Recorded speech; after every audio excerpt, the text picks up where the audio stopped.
बिहार के छपरा के पास देर रात 2:15 बजे बड़ा ट्रेन हादसा हो गया। नई दिल्ली से डिब्रूगढ़ जा रही राजधानी एक्सप्रेस पटरी से उतर गई। 4 लोगों की मौत हो गई, लेकिन हादसे के कारण पर विवाद भी हो गया और राजनीति भी। रेल मंत्रालय ने माओवादियों पर शक जताया, लेकिन गृह मंत्री ने कहा कि ऐसा नहीं लगता। बंद कॉल करने के सबटेज के बारे में ऐसा हुआ, ये प्रिलिमिनरी इंफॉर्मेशंस मुझे लिया था।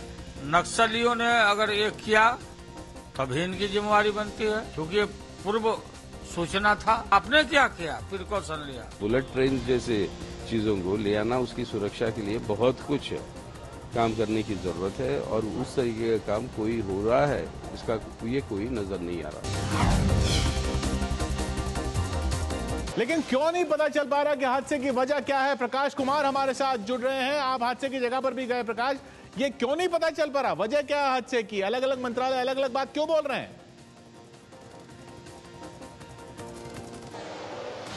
किशोर, एक बात तो साफ है कि किसी माओवादी संगठन ने अब तक जिम्मेदारी नहीं ली है, इसलिए ना ही कानून व्यवस्था और ना ही माओवादी संगठन के बारे में बात हो सकती है।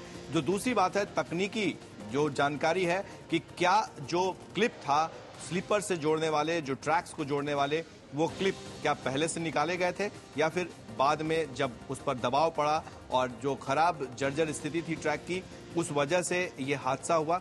तो ये तमाम तकनीकी सवाल है जिसका जवाब अब रेलवे को ही देना है, रेलवे के सेफ्टी विभाग को ही देना है कि क्या जो अगर पहले राजधानी एक्सप्रेस से पहले जो ट्रेन गुजरी थी वो किस हालत में थी और राजधानी एक्सप्रेस के गुजरने के वक्त में क्या हुआ था।